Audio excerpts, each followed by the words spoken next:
এই হিউম্যান মেডিসিনটা যে মেডিসিনটা দিয়েছেন তাতে একটা পর্ব সকালের একটা পর্ব তো ভালোই হয়েছে, মধ্যাহ্নেরও একটি পর্ব ভালোই যাচ্ছে বলে আমি বিশ্বাস করি।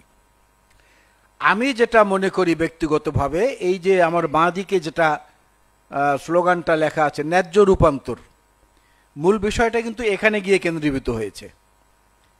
রূপান্তরটা সবাই কামনা করে, কিন্তু রূপান্তরের মধ্যে একটা ন্যায্যতা থাকতে হবে। আর এর পাশাপাশি আরেকটি জিনিস আছে দেশীয়ভাবে, সেটা হচ্ছে যে রাজনীতিবিদরাও কিন্তু অনেক সময় আমলাতন্ত্রের চক্রের মধ্যে পড়ে নিজেরাই খেই হারিয়ে ফেলেন তাদের প্রতিশ্রুতি বাস্তবায়ন করবেন কিভাবে। এই আমলাতন্ত্রটার ব্যাপারে সব সময় বাংলাদেশে আপনারা দেখবেন কোনো রাজনৈতিক পট পরিবর্তনের পরে জীবন দুর্বিষহ হয়ে যায় রাজনীতিবিদদের, নির্বাচিত জনপ্রতিনিধিদের, কিন্তু আমলাতন্ত্রের বড় বড় পদে যারা থাকেন সরকারি কর্মকর্তারা, তাদেরকে কিন্তু তেমন টানা হেঁচড়ার মধ্যে পড়তে হয় না।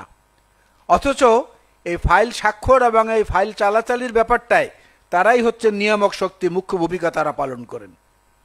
এটা আমি আমাদের দেশীয় ক্ষেত্রের কথাটা বললাম। আন্তর্জাতিক ক্ষেত্রে যদি আপনি যান, একটা সমীক্ষায় সাম্প্রতিককালে দেখা গেছে মার্কিন যুক্তরাষ্ট্রের সান ফ্রান্সিসকো সিটিতে হঠাৎ করে পলিউশনের মাত্রা বেড়ে, এয়ার পলিউশনের মাত্রা বেড়ে এটা হয়ে গেছে 29%।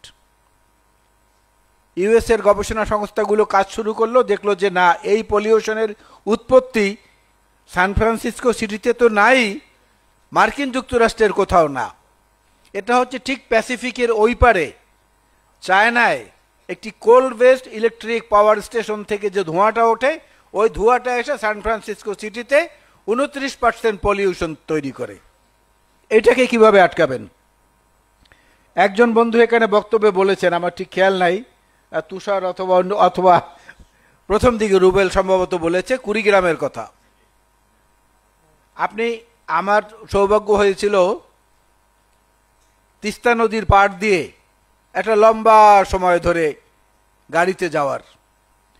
তিস্তা নদীতে মমতা ব্যানার্জি পশ্চিমবঙ্গের মুখ্যমন্ত্রী, আমার দেখা মতে যখন আমি আপনার শিলিগুড়ি থেকে দার্জিলিং পর্যন্ত গিয়েছি, কিন্তু শিলিগুড়ি থেকে তিস্তা নদী পার হয়ে ওপারে সিকিম পর্যন্ত গিয়েছি, আমি দেখেছি তিস্তা নদীর খুব ক্ষীয়মান জলধারা, সামান্য পানি প্রবাহিত হচ্ছে, সেখানেও কিছু সময় কিছু পরপরই কিছু পারপারই সেখানে ড্যাম তৈরি করে বিদ্যুৎ উৎপাদন করা হচ্ছে। এই যে নদীর স্বাভাবিক গতিধারা ব্যাহত করা হচ্ছে, এটা নিয়ন্ত্রণ তো আপনার হাতে নাই, জাতীয় পর্যায়ে নাই। এইটার জন্য কি, সেটা কিন্তু আলোচ্য বিষয়ের মধ্যে আমাদের থাকা উচিত। সূর্যের আলোটা হচ্ছে একমাত্র অবারিত, যেটা কেউ ঠেকানোর ক্ষমতা রাখে না।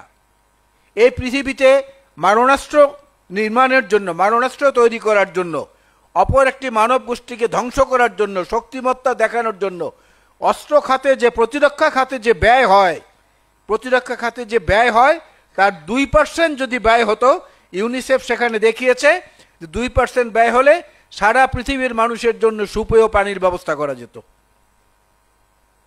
আমরা তো এই যন্ত্রণার মধ্যে আছি।